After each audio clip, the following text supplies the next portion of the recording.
What is good, everybody? Welcome to Stats and Cohn on the Gold Standard Podcast Network. I'm Rob Stats Guerrera. He's Grant Cohn. Grant, free agency is here. Happy New Year. It's the first day of the new league year. Yeah, and they're going to make a really big splash today, right? An enormous, giant move today. I'm excited. Well, a lot of 49er fans are excited. They're hoping that either Khalil Mack or Joey Bosa is going to find their way to San Francisco. The Chargers need to get under the salary cap. Everybody has to be under the salary cap when the new league year officially starts. That is, I believe, 1 p.m. Pacific time. So the Chargers have to get under the cap. They're like $25 or $28 million over the cap right now. And more than that, they have bonuses that they have to pay to both Joey Bosa and Khalil Mack on the third day of the new league year. That would be Friday. So something is going to happen with these guys very, very soon. And if it does, a lot of people want the Niners to swoop in. Sure, I understand. I mean, they're big names, and why not? It just seems to me that the Niners just signed 2 defensive ends. One guy's making $10 million a year. One guy's making $9 million a year. I mean, they're not as good as these 2 players from the Chargers, but where's the cap space coming from? They would have to restructure a bunch of contracts to make this work for one defensive end who's 33 or one defensive end who has played not many games the last couple of years. So they could do it. I just don't expect them to, because I don't think I mean, look, if you get Khalil Mack, it's always a good move.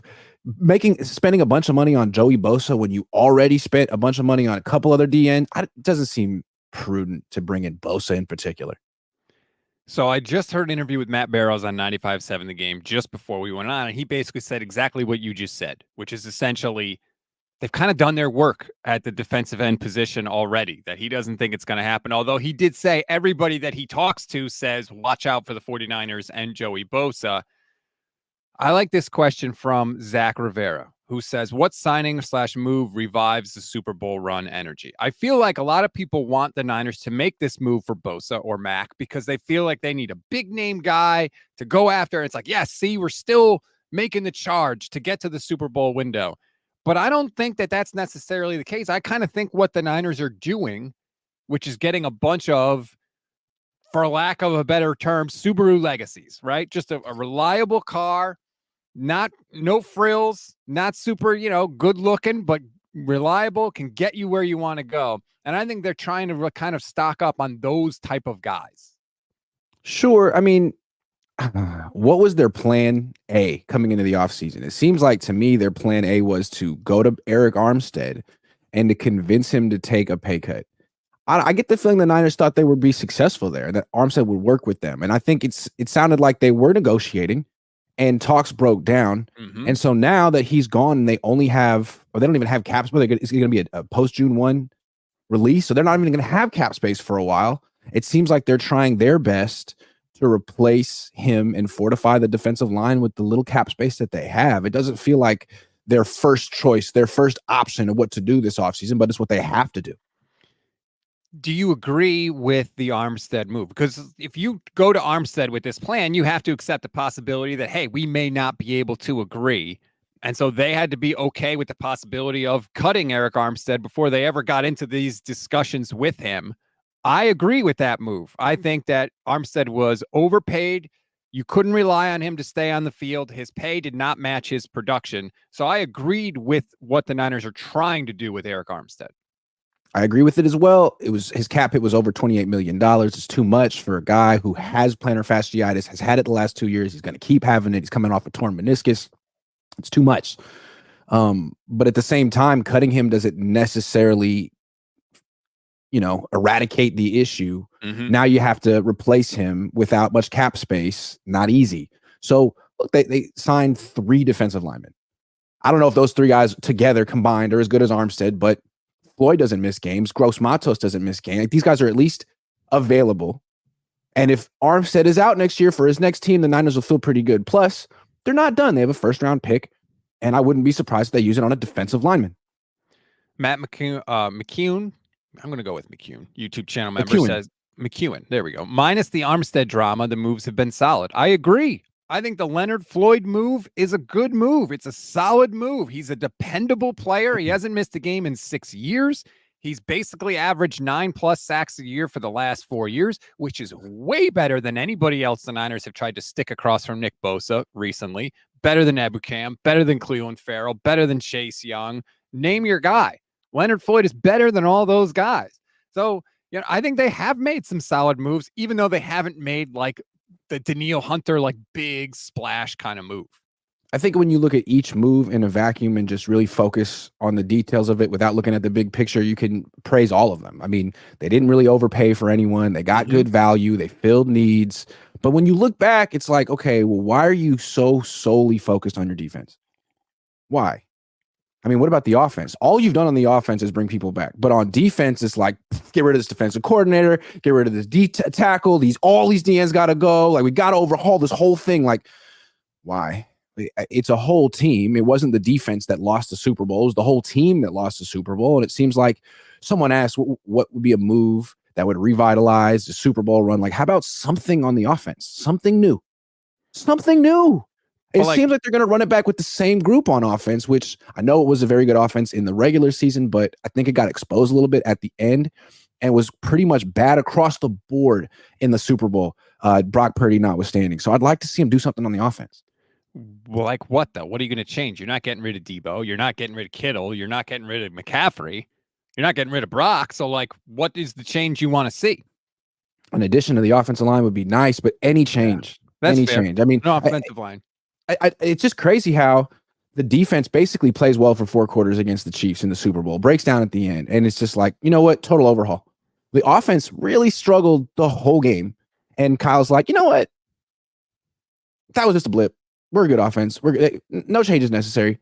I don't know. I feel like if Andy Reid had a performance like that in the Super Bowl, there would be changes, structural changes, not just personnel to what the Chiefs do on offense, but maybe I'm just wrong. I agree that the defense played well in the Super Bowl for basically all of it. I mean, damn, we almost had 6 quarters in the Super Bowl, which would have been insane. The defense was not the problem in the Super Bowl. It wasn't. It was the offensive issues, and it was the decision-making by Kyle Shanahan, the game management. But I don't think you overhaul the offense. I would like, yes, an offensive tackle. I completely agree with you. Nice. I think they're going to get one in the draft. I really do. But other than that, look, this offense is a good offense. We're expecting Brock to be better. The defensive changes, though, are significant. You pointed it out. You tweeted it earlier today, and I had the exact same thought as you. How much influence is Brandon Staley going to have on this defense? Because look who they've signed, right? Leonard Floyd was with Brandon Staley in Chicago, was with Brandon Staley in LA.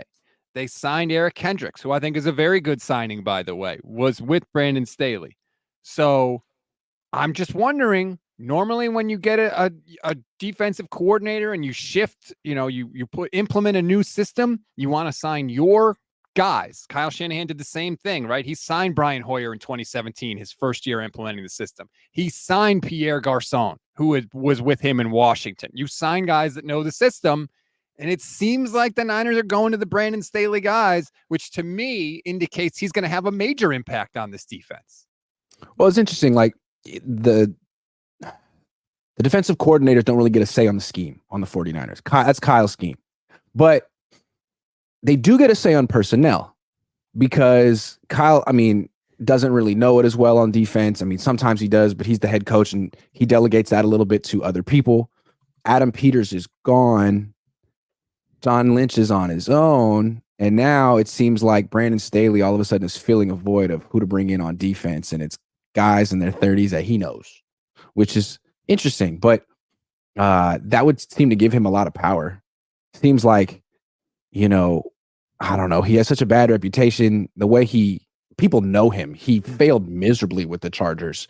He was not popular with the players. It seems like Kyle wanted him, but the players didn't. And they sort of found this weird balance to bring him in the organization and have him have power, but keep him away from media and players and microphones and people. It's strange. That's exactly what I said when it went down. It's strange. I want to hear from the Niners. I want to hear more about what the responsibilities are, But to me, it seemed like the kind of move you make when we really wanted to hire Brandon Staley to be the defensive coordinator, but we don't want the smoke publicly or privately. So we're Right. going to have Nick Sorensen's technically going to be our defensive coordinator. It's an internal hire. It's our guy, right? It's his defense, right? Yeah. Yeah, it is, except we're going to bring in all these guys from the Chargers that have experience with Brandon Staley, including possibly Joey Bosa or Khalil Mack, who have experience with Brandon Staley. So I want to know more about that so much, because right now what they are doing, all their actions to me say that it's Brandon Staley's defense. Yeah, and like almost like he's a shadow coach and Sorensen is a shell coach. It reminds me a little bit of baseball, the trend that happened in the last 10 years of front offices really becoming too controlling, and they would hire a manager who's supposed to be like one of the guys. The players like him, but he doesn't fill out the lineup card. The front office tells him when to take out the pitchers and how many. They don't really make decisions. They're just figureheads. And I wonder if the Niners have sort of set up Nick Sorensen in that position. Like, yeah, man, you can call the plays, but Brandon Staley's going to sort of lay out the picture for you, and you're going to be sort of coloring by numbers here. That's what I want to know about, because that's what it seems like to me. I'm willing to be convinced otherwise, but right now, that's what it seems like. And for the record, I would have been fine if they hired Brandon Staley as the defensive coordinator. I was not against that move at all. But if you want to do it, then do it. I don't like this 1 foot in, 1 foot out kind of a thing. I'm against it. Not because he's not smart. Steve Wilkes is smart too. But I think what we're learning, maybe I'm wrong, with Kyle, I think he's a top 3 offensive coach, but he's not like a galvanizing type head coach like John Harbaugh, Jim Harbaugh, Mike Tomlin. There's a certain emotional element that those type of coach, the dude in Campbell, there's an emotional element that they have that Kyle doesn't. Fine. You're so good on offense. That's cool. But I do think your defensive coordinator needs to have that element. D'Amico had it. Saleh had it, like in bursting out of them. Steve Wilkes didn't. He was more like Kyle. And I think Brandon Staley is much more like Kyle. So I think maybe Nick Sorensen is really necessary. I don't know what Nick's like, but if he could be a little bit more energetic and upbeat, I think this team needs it. I agree that like coaches sort of have specialties, right? There's the X's and O's coach. There's a motivational coach like a Dan Campbell or a Pete Carroll. Not to say that those guys don't know X's and O's, but I feel like their main sort of specialty. And then there are coaches that delegate. Like they don't even call plays. Dan Campbell's not calling plays. Then there's coaches that do like John Harbaugh's kind of like a CEO type of a coach. Like there are like bigger picture guys, game management style coaches.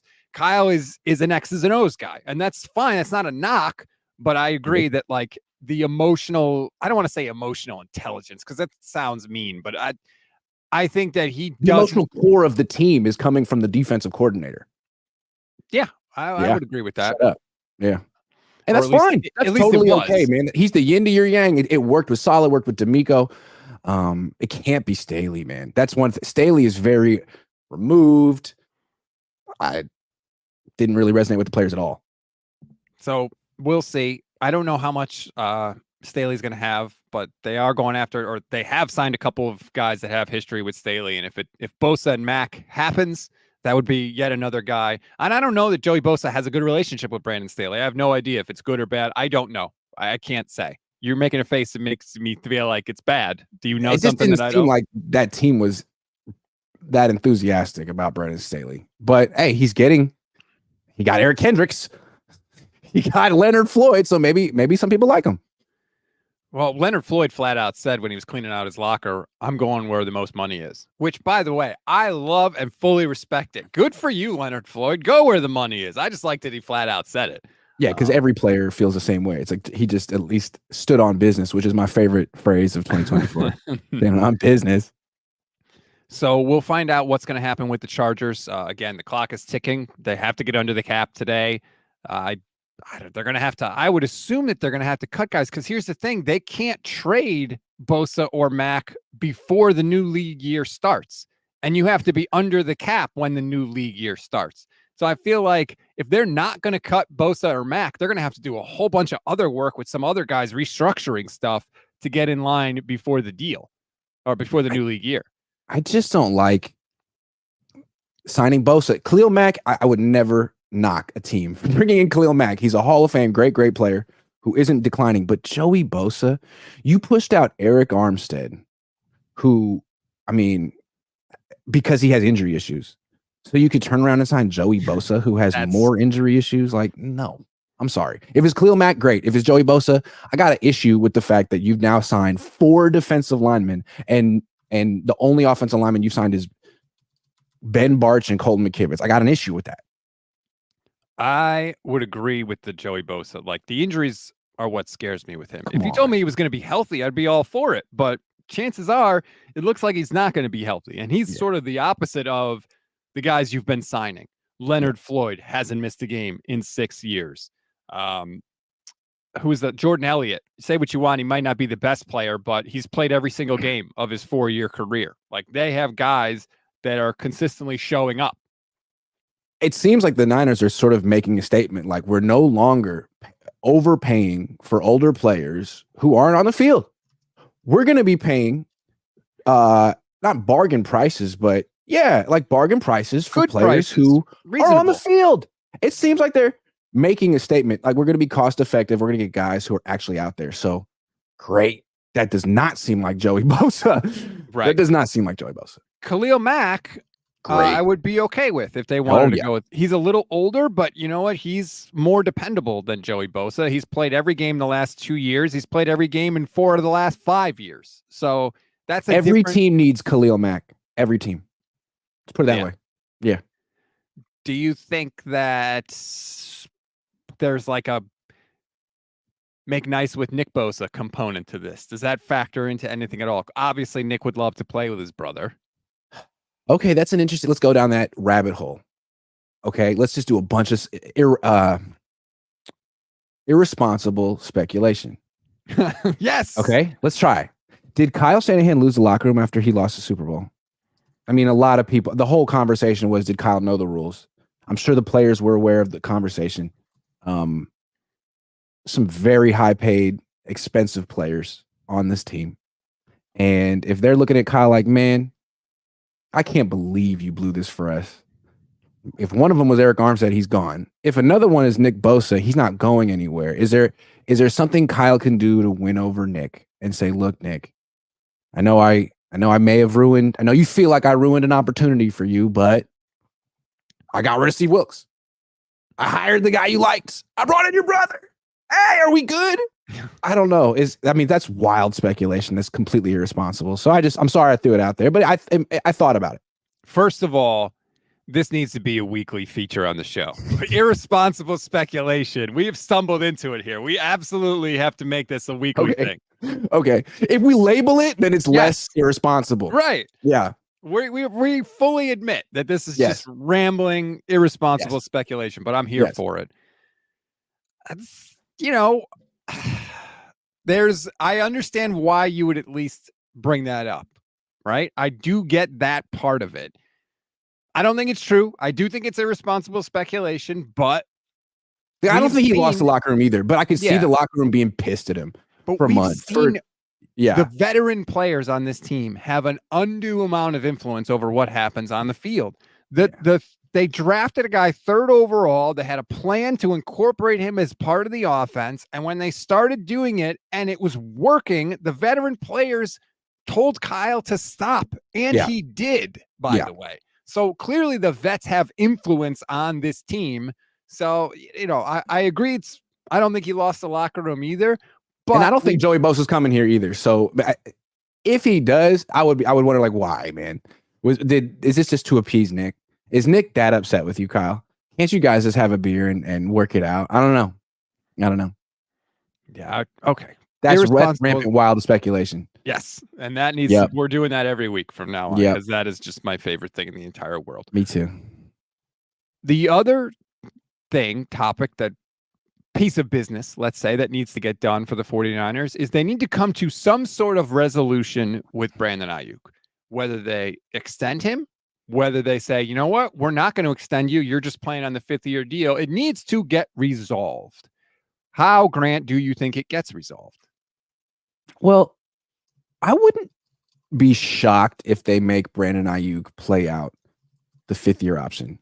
It's $14 million. That's actually pretty reasonable for Brandon Aiyuk. And it's not that he doesn't merit an extension. It's just that it's going to be extremely expensive outrageously expensive, like $28 million a year expensive, or in that ballpark. And is he worth it? Is any wide receiver worth that? I mean, this guy, he didn't have 100 yards in the Super Bowl. I mean, the Chiefs got under his skin and they felt like they took him out of the game mentally, and they said that he was trying to fight and this and that. Whatever. He's really, really, really, really, really good. But do you have to give him the contract? Do you want to see a little bit more from him? Because you can. And he's not gonna like sit out the season. You do have some leverage. You don't have to just give every player the extension they want. I mean, you took a hard line with McGlinchey, right? I would agree. I heard an interview with Mike Florio. I can't remember where it was, but his point was that the Niners are kind of looking at it like, let's let Aiyuk play out on the 5th-year option and try and hold this team, this core kind of together for one more season. Right. Because Aiyuk doesn't have any leverage. And people need to understand, it's not just a question of, did Aiyuk or any player play well enough to warrant an extension? It's not just, well, this guy played well, he deserves an extension, so we're going to do it. It's, do we have to do it? And what's our cap situation? And what are the available alternatives out there? All of that goes into the stew for what the 49ers need to do with Brandon Aiyuk. Because let's go back 2 years ago when they were deciding what to do with Deebo Samuel. Had he earned the extension? He just had one of the best seasons in like franchise history.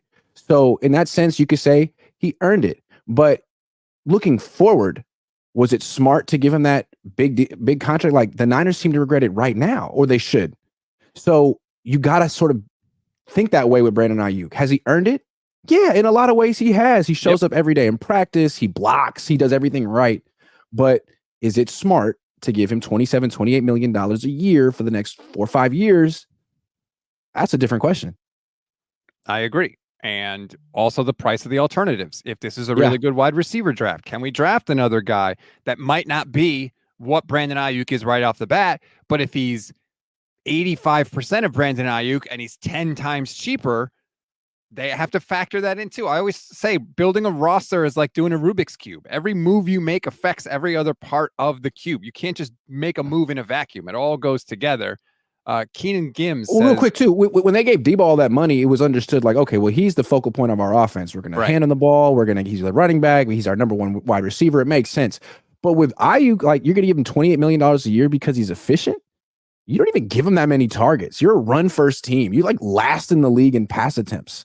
So to justify that kind of a contract at wide receiver when you're already paying another wide receiver that much money, seems like you actually have to change your offense a little bit, throw more, and invest in pass protection, which they're not gonna do. So I could see why they'd be like, you know what, Brandon, we're cool with you at $14 million on a 5th-year deal, and we'll see what happens, but we may actually let you go in a year. Sorry. Who knows? I saw the little nugget from Mike Silver before free agency started. He had a Twitter thread of like things he was expecting, and he said that there was no clear signal that the 49ers were going to pay Brandon Aiyuk and that they may rethink their thinking about the position, was what he wrote, which I was like, think about that, right? Aiyuk is healthy all the time. He plays hard. He blocks. He's productive when they throw him the ball. Why wouldn't there be a clear sign that they were going to pay Brandon Aiyuk? Because he's getting like 7 targets a game, 6 targets a game. And if you're going to give a guy that kind of contract, it's sort of understood that he's going to be getting 9, 10, 11 targets a game. And again, unless the Niners want to change the structure of their offense and start featuring their split end like that, which I don't think they want to do, then I could totally see them saying, do we need to give him this extension? Why don't we just play it out and then draft a guy? I mean, they did quite well with Brandon Aiyuk on his rookie deal. Like, couldn't they get another guy in the end of round 1 who fits their system? I wouldn't be surprised. Especially this aspect too. If you notice, Grant, almost all the guys they've signed have been 2-year deals. Almost all of them. Kendricks was a 1-year deal. But I almost wonder if the Niners are like, look, we're going to vastly reshape this team.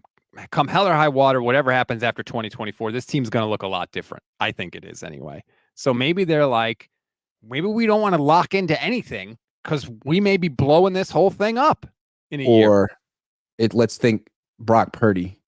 This is his last year for cheap. He'll be eligible for an extension next year. And the first year of his extension, there'll be a big signing bonus. His his salary cap hit may not be that big in 2025 either. But after that, it'll be ginormously huge, super duper duper large, assuming he gets the extension.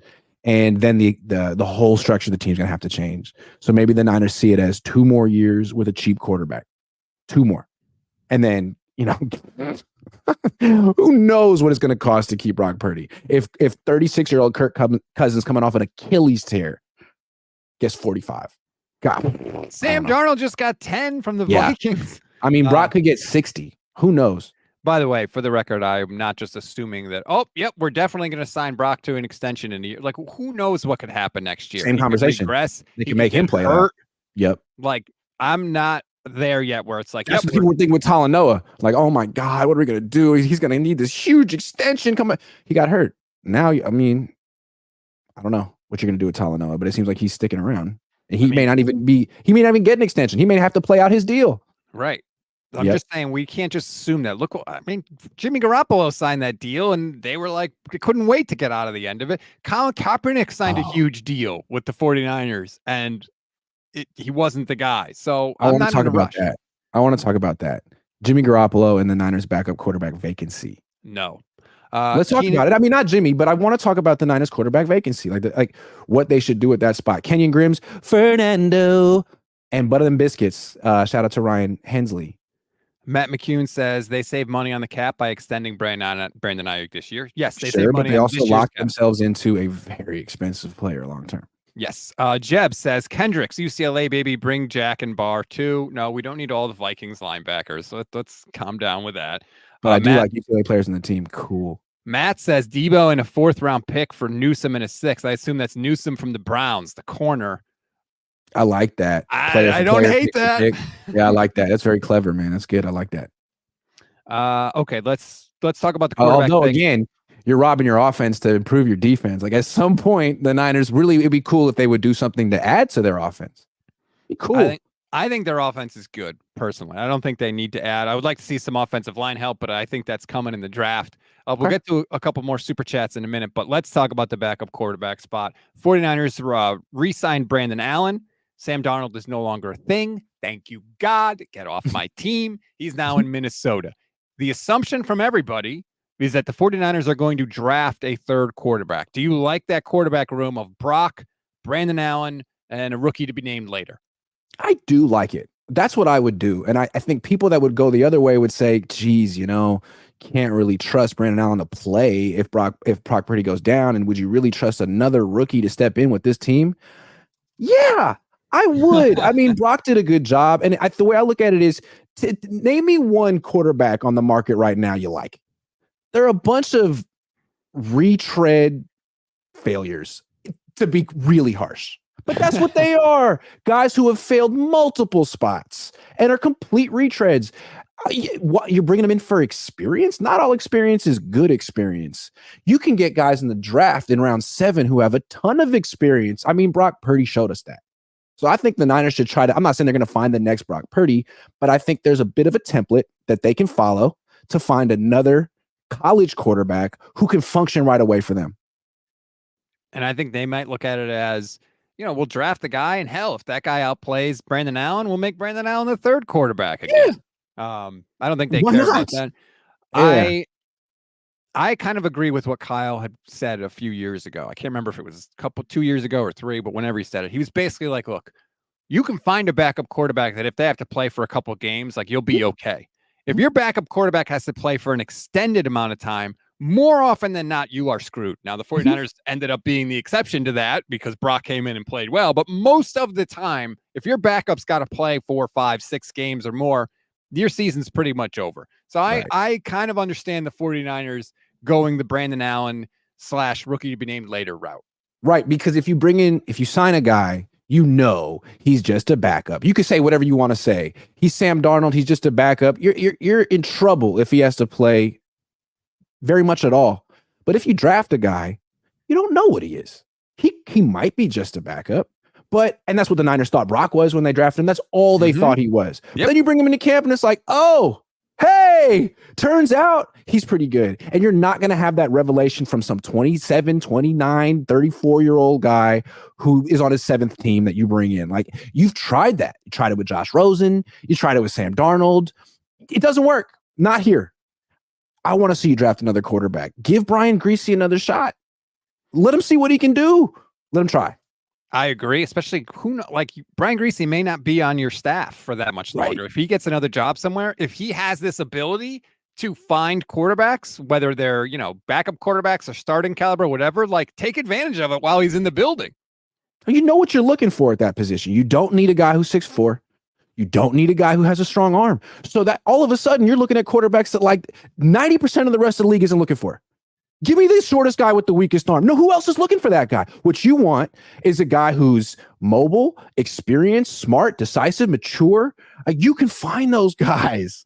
You already know that that's your template. So give it a shot. You get 2 of them. I agree. And I think the 49ers will. I don't. Yeah. They have 11 picks or 10, whatever it is. They can spend one of those on a quarterback for sure.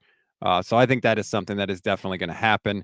Hey, more. Not Jimmy, though. Like, what you don't want to do is bring back a freaking failure like Jimmy. No. Especially coming off suspension, too, because don't forget, he's suspended for a couple of games.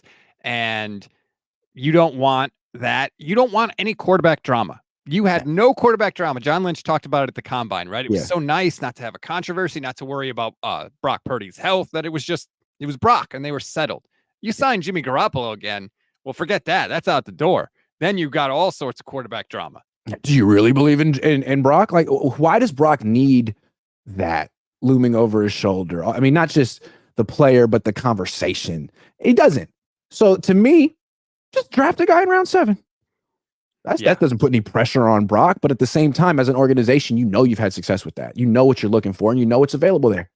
And I don't think there's any possibility of Jimmy Garoppolo coming back. I think Kyle was so done with him by the time. I mean, we saw the report, right, that Phillip Rivers was going to be the quarterback in the Super Bowl if the Niners had made the Super Bowl in, what was it, 2022? I can't even remember. That was not an amicable breakup.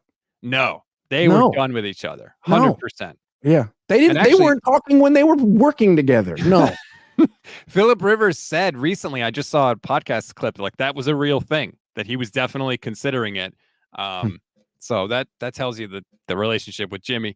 Chris Sims, not that Chris Sims, a different Chris Sims, says, do you think the Niners should use a running back committee in the future? Can't continue to use McCaffrey up the way they do. Shout out from Stockton, Grant. I mean, that's an interesting conundrum. Like, you don't want to overuse McCaffrey, but at the same time, if you have like one of the highest paid running backs in the league, you kind of don't want to underuse him either. And you could argue in the Super Bowl with the season on the line, those critical 3rd and 4s at the end of the regulation, the end of overtime, like you almost have to put the ball in McCaffrey's hands. And if you don't, it's like, well, shouldn't you just have a running back by committee and spend that money on your wide receivers? Like, what are you doing? So it's a tough one, man. Like, keep him healthy for the playoffs, but then actually commit to using him in the playoffs. But my next question is, how good is he really? I mean, it's not like he's Terrell Davis where you could just give him 30 carries and he's going to bring home the Super Bowl victory. I don't know that he's that good. You could argue that he fumbled on that first drive and the rest of the game was sort of in safety first mode, trying to protect the football, not necessarily fighting for those extra yards, spinning. He didn't have a great game in the Super Bowl. I don't know why. Derrick Henry. Is Christian McCaffrey the best running back in the league? Yes. I don't know. Yes, 1,000%. Yeah, I saw this graphic yesterday when Derrick Henry went to the Ravens. Who led the league in yards after contact? Christian McCaffrey with 949 yards. That's more than Derrick Henry. Keep in mind, Derrick Henry's like 6'2". What is he, 250? Christian McCaffrey's like 5'11". I don't know what he weighs, 202, whatever he weighs. Like, Christian McCaffrey is so damn good, and I'm so happy that he's on this team. I will not allow any Christian McCaffrey slander on the program. 3.6 yards per carry in the Super Bowl. Did he also catch some passes in the Super Bowl? He did. He had that nice play. He had the nice touchdown catch from Jawan Jennings. That was basically his biggest play. He had a couple of good... for what you're paying him. Like, I don't think it's ever smart to invest in running back. Like, you could have LaDainian Tomlinson in his prime and pay him every penny that he's worth, and he's not going to deliver you the Super Bowl because the game's going to come down to some couple third downs, and you're not going to give him the ball on those plays because it's a passing league. And on the first third down, Kyle was mic'd up and he was saying, go to McCaffrey. You could watch the plays not open. Yeah, I don't know. That was weird. I don't know why he said that. Like, he wasn't open, or by the time he came open, it wasn't. I get nothing against McCaffrey. I'm truly talking about running backs in general. The league isn't set up for them to be able to bring you home the title anymore. It's just not. It's such a passing league. So his value is as a receiver, and as a receiver, he's not as valuable as receivers, frankly. Matt McCune says there's still some good value at O-line out there in free agency, better than what we have. We'll find out later today if that matters. If they draft an offensive lineman, that guy's probably getting redshirted. Oh, that's another point that Jason Aponte made yesterday, and I agree with him. Like, no more. You can't have that redshirt stuff.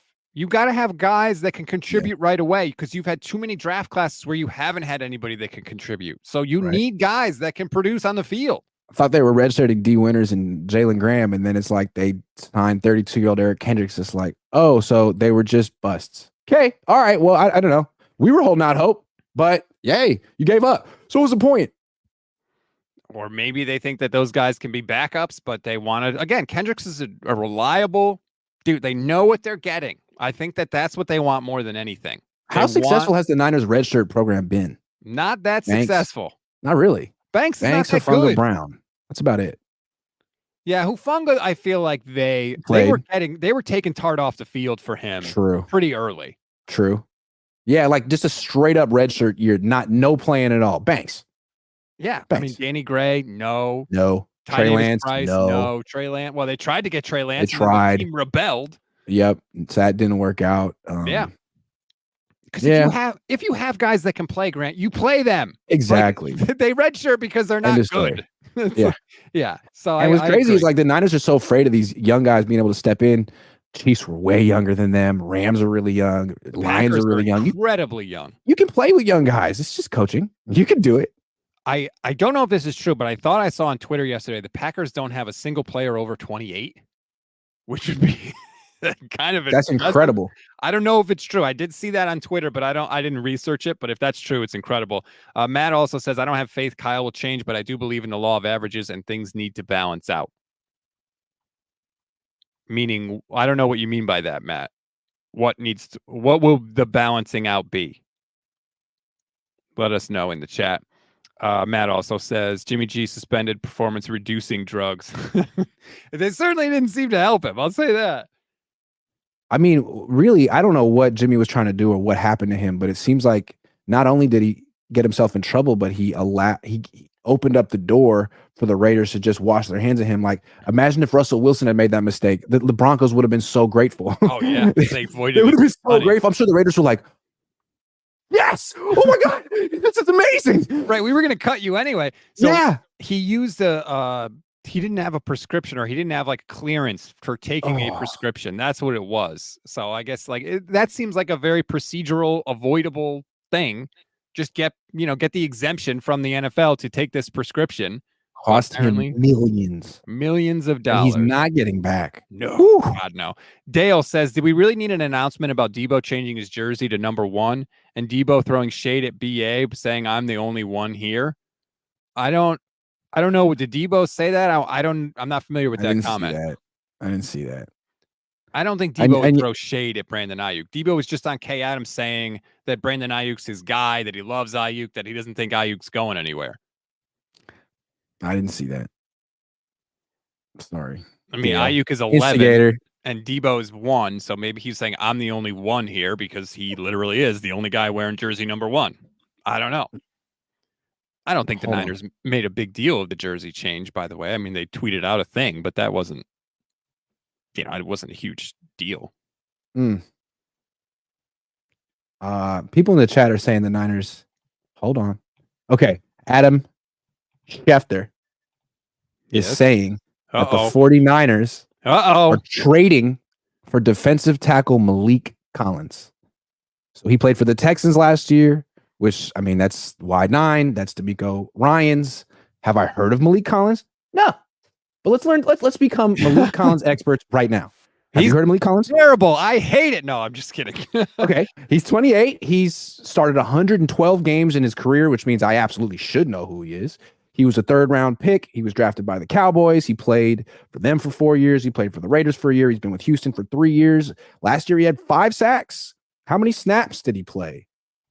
700 snaps. So this is a serious defensive tackle. It almost seems like he's probably, is he better than Jordan Elliott? Okay. So another defensive player. Hey, Rob, did you realize that the Niners defense was the reason they lost the Super Bowl? Because I think it's pretty clear. It's their fault. But now they got Maliek Collins and Jordan Elliott. So forget Eric Armstead. I'm just being a jerk at this point. Collins, wow. Overall PFF grade, again, this isn't the Bible, but just a baseline, was 62.7. His pass rush grade was 70.1. His run defense grade was 45.6. So that's not great. But okay, so he's the other. So we're talking platoons here, right? Leonard Floyd's the pass rusher. Yetur Gross-Matos is the edge setter, run defender. Jordan Elliott, run defender. Maliek Collins, pass rusher. Okay, got a couple platoons. Last year, the platoon was Drake Jackson and Cleveland Farrell. So it couldn't do worse. What is the compensation? That's what I want to know. Well, it's a trade, right? So It's not a signing. Let me look it up. So if they're trading for him, what are they giving up? If it's just a late round pick, I'm all for it. So his cap number for 2024 was 13.4, but a lot of that is prorated bonus, $5 million. So his base salary, $8 million with per game roster bonuses. Sounds like it's going to cost the Niners. It seems kind of expensive. More expensive than Jordan Elliott. So about $8 million. And he signed through 2025, but he has no guaranteed money next year. So, Yeah, I want to know more about it. I'm not going to pretend to be a Maliek Collins expert. Matt McCune keeps saying I miss super chats. I read your super chat about addressing the offensive line, Matt. We talked about it. He signed a 2-year extension with the Texans last year in June. It was a 2-year, $23 million extension with $18 million guaranteed. So he's essentially kind of making the same amount of money that Leonard Floyd and Yetur Gross-Matos are making. You got 3 guys on the Niners, another guy who's signed for 2 more years. Like you said, 2024, 2025, making about $10 million a year. That's what he's at. As Eric Branch points out, this ends any question about Eric Armstead returning. Yeah, forget Eric Armstead. He's not coming back. That's over. I don't really expect to bring it full circle. I don't expect Joey Bosa, Khalil Mack. It seems pretty clear that what the Niners did was, instead of relying on really expensive guys who aren't on the field, get a couple guys who were cost effective and on the field, and that way you're covered. I get it. It's at least consistent. It makes sense. These guys aren't stars, but they'll be on the field most likely.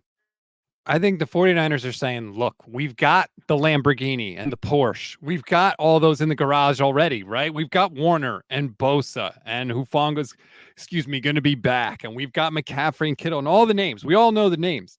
What they need is the reliable car. They need the Subaru Legacy. I just wrote a story about this for our website, goldstandardniners.com, about how the Niners are going for affordability and dependability. And when you've got the other cars in the garage, I think that's an okay route to go.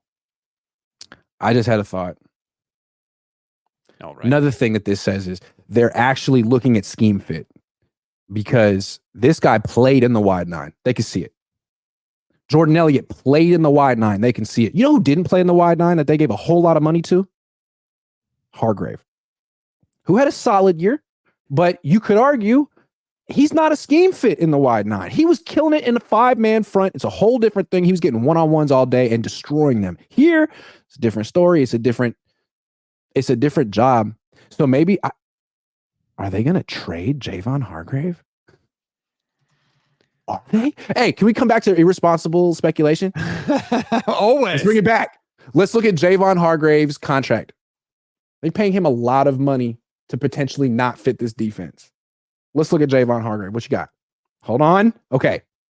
His cap number this year is just $15 million.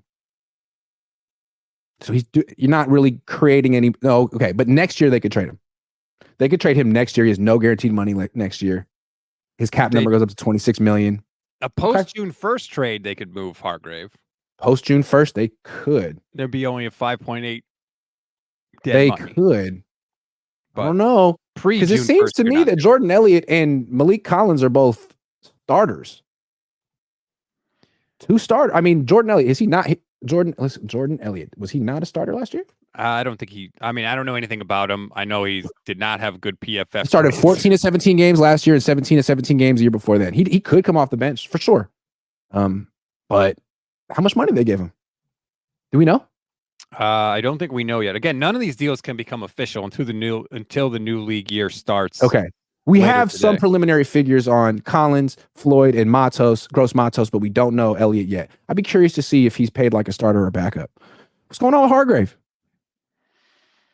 I don't know. He's expensive. I think he was okay last year. You know, okay. He was not as good of a pass rusher as I was hoping for, certainly. But doesn't help your run defense much. Yeah, he wasn't bad. But no. But PFF did say he was the worst signing of last year. Yeah, that's true. I don't know if that's. Yeah. I saw a stat from Next Gen Stats that said he had the second most pressures out of the 3-tech alignment last year. Justin Matabuke was first from the Ravens with 38. Hargrave was second with 32. So it's not like was, you know, sometimes I feel like it's hard to evaluate defensive tackles just because, you know, they're defensive tackles. A lot of what they do, they do the play up, as Chris Sims likes to call it, where you don't get a stat, but you penetrate and you screw the whole play up. So sometimes I think it can be hard to evaluate those guys, but there is nobody on this team that they could move off of that I would be stunned. Nobody, except for maybe Bosa. Other than that, there would be nothing would shock me. Well, I mean, they completely redone their defensive line. They got rid of Eric Armstead. They let Kinlaw go. They let Chase Young go. They let Randy Gregory go. And it seems like this could be the Javon Kinlaw replacement, or Jordan Elliott was the Javon Kinlaw replacement. A couple of days ago, or a day ago, I thought the Niners are definitely drafting a defensive tackle in round 1. Mm-hmm. But now you got this guy you just traded for a guy making $10 million a year. You just signed a guy yesterday who is kind of like a DJ Jones 2-down run stuffer. Where are you going to go in round 1 now? Now I don't know anymore. Are you? I mean, clearly it's going to be defense. Obviously, it's going to be defense because that's the only side of the ball that needs anything. So what? Corner? Are they going to draft a corner in round 1? That would be interesting. I wouldn't be against it. Yes, corner I would love, or O-line. By the way, it's a 7th round pick in return for Malik Collins. I saw that is the compensation. So hooray! You know, no one's gonna cry about a 7th round pick. That's just D'Amico doing the Kyle Solid. Look, D'Amico, the way D'Amico's been stocking up his defense, he's like, yeah, I don't care about Malik Collins. We just signed a bunch of dudes, and I'm going to be mauling people. Yeah. This is cool. Cool. Very interesting. I guess this kind of frees up the Niners to go BPA in round 1, which is what you want to do. Oh, absolutely. I wanted them to address some need in free agency because I felt like that would give you so much more flexibility with your first round pick to where you're not like, well, God, we got to go here because if we don't, then we have this giant gaping hole on the roster. I don't feel like they think they have that now. I think that's part of what the McKivitz signing was about. It was like, hey, we'd like to get some help on the offensive line, but if things don't go our way, we feel okay enough with him that we're not forced into drafting purely for need. Yeah, absolutely. And if you look at it, so McKivitz is also through 2025, right? This isn't the last dance. Next year's the last dance. But McKivitz is signed through 2025. He's making less money than Collins. All of a sudden, it's looking like that right tackle spot isn't necessarily set in stone. They're less invested in that right tackle spot than they are D tackle. Mm-hmm. That being said, they freaking love D tackles, so you never can have enough. Well, they do love defensive line. I was sort of hoping that maybe they would shift to investing more in the secondary because I feel like the NFL just lets dudes hold in the biggest games of the year. So no matter how good your defensive line is, if guys can hold, you're kind of screwed. So I was hoping maybe they'd invest more in the secondary, and they still may with their draft picks. We don't know. But yeah, this definitely puts to rest the idea that the Niners are going to get Bosa or Mac, right? Like I would think. That's the 4th defensive lineman they've brought in. Can I count 4?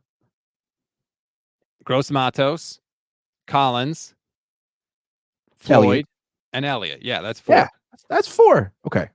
Greatness 54 YouTube channel member, which, by the way, if you want to become a YouTube channel member, please support the channel. It's less than $3 a month. You get priority comment response, custom emojis, membership badges.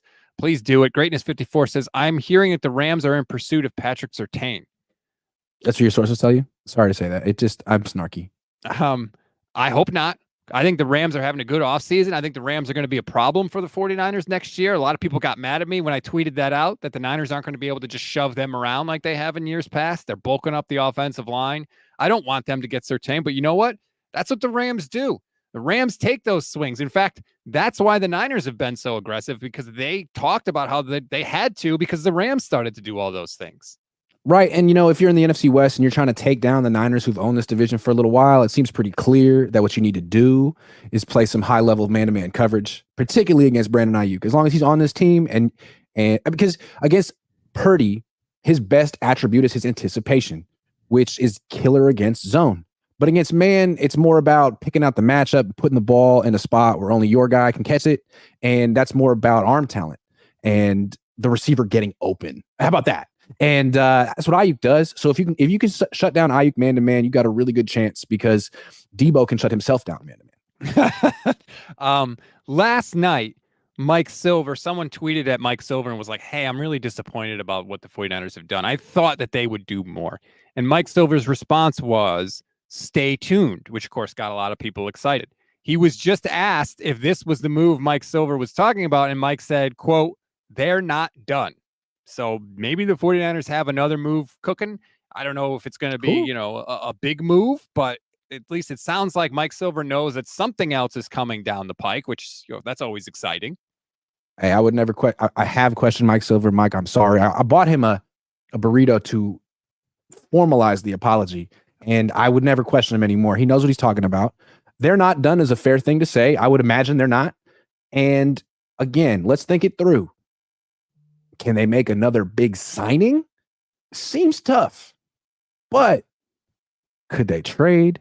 Could they make a trade? They could trade Aiyuk. They could trade Debo and a pick for a player and a pick. I don't know. But he's the one saying it. He's the one saying that there's no definitive feeling that they're going to re-sign Aiyuk. Yep. Yeah. So I don't know. I'd like to know. First of all, there's no more serious apology than a burrito apology. I mean, that is really going above and beyond by you. So good job. I DoorDashed it too. That's like a $25 burrito once you factor in, the tax and the DoorDash fees. Like that came from the heart. Wait, did you just have a random burrito sent to Mike Silver? Did you text him beforehand? It was during training camp, and we were there, and I had said something wild because he had said that Brandon Allen had like a better chance to make the team than Trey Lance, and I was like, in what world? And he was right. So I was like, okay, I owe you a burrito. And I DoorDashed it from La Victoria in San Jose, which is phenomenal. But like two burritos came out to $50, which is holy hell. What was that?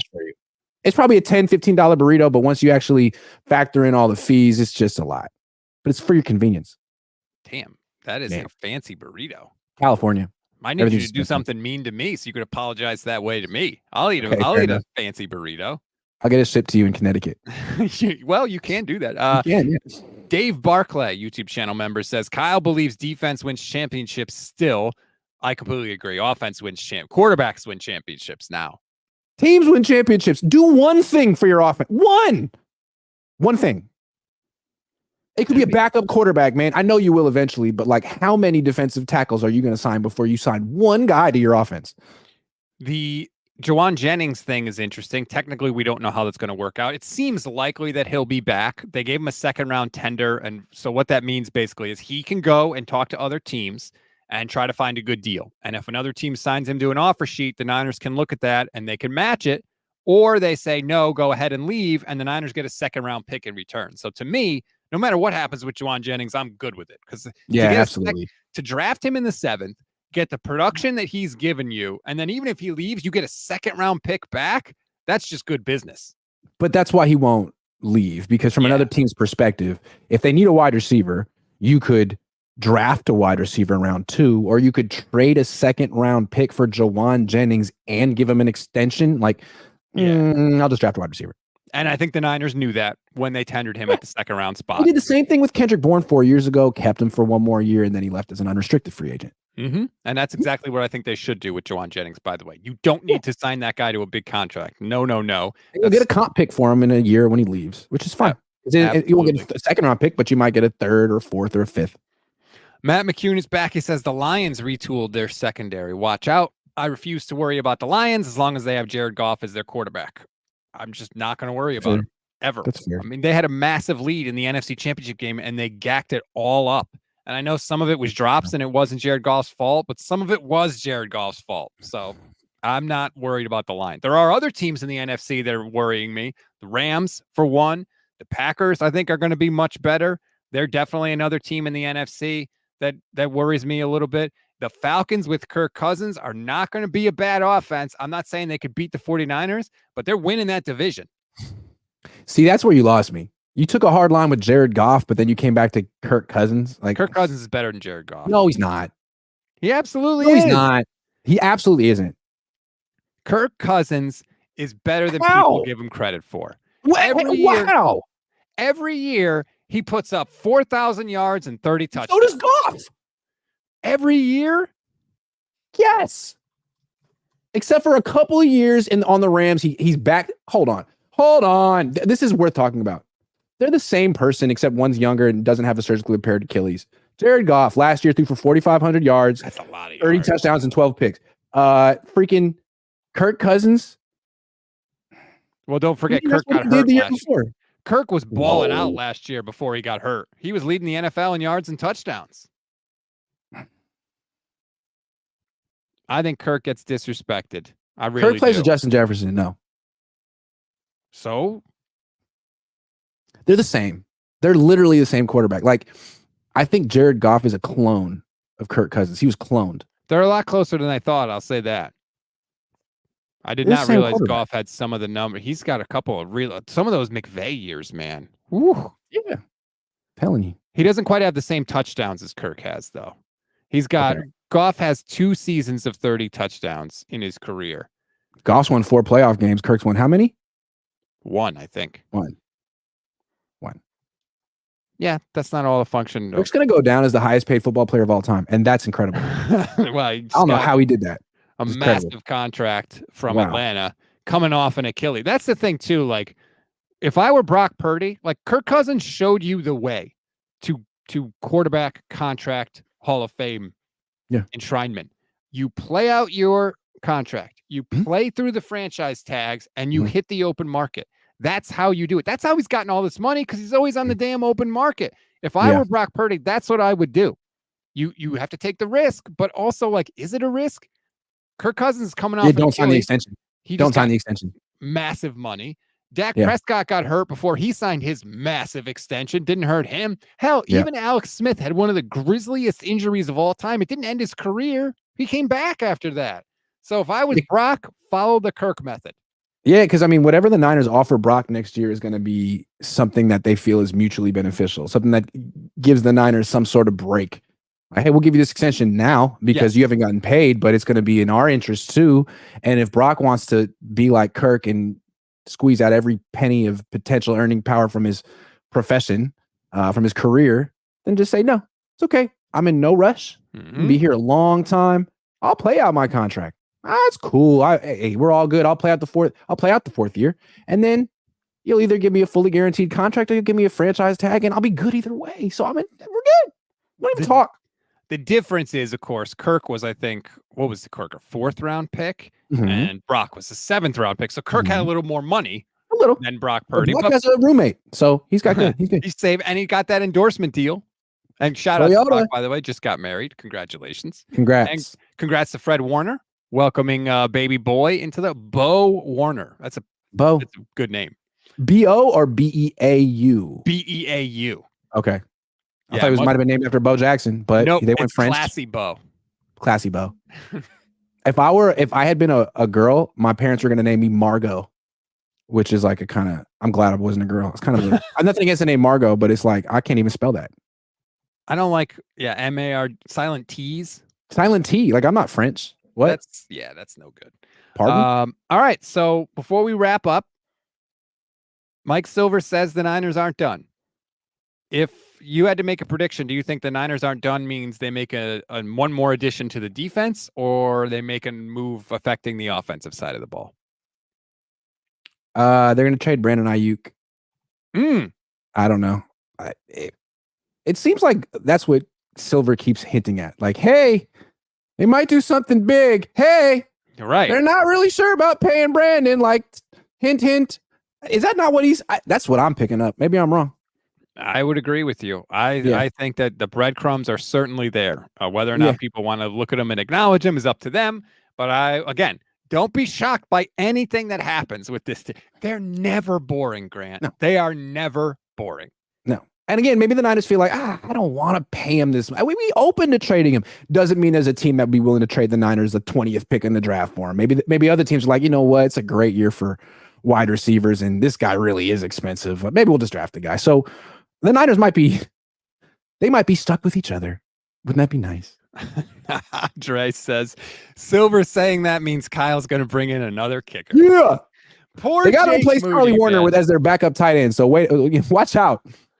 Jake Moody didn't draft himself, right? Jake Moody made the longest kick in Super Bowl history at the time when it was made. And then he made the go-ahead kick under 2 minutes left in the Super Bowl. And that guy's still going to get dragged. That guy. Oh, God. You missed an extra point. People don't forget. Sorry. I'm so sorry. But people don't forget. Right. That's all I remember. I didn't even know that those things happened. Right. You missed an extra point. That's all I can remember. Slow motion, hitting both guys' hands, like not just one pair. Like it was like multiple hands hit the ball. It was terrible. Oh, man. Sorry, Jake. People don't forget. I'm just now like getting over the Super Bowl. Just now. And it's still not even like all the way. You've come a long way. I can see it. As someone who sees you once a week, you've come so far. I'm really proud of you. Yeah. I'm making progress. We're working through it here. Enjoy the rest of your Wednesday, everybody. Like and subscribe to the Gold Standard Network and Grant Cohn's YouTube channel. If you hit the little bell, you'll get notified every single time we go live. And look, especially this week, you do not want to miss these shows because stuff, as we've shown today with breaking news, stuff is always happening. Enjoy the rest of your day, everybody. We'll talk next week.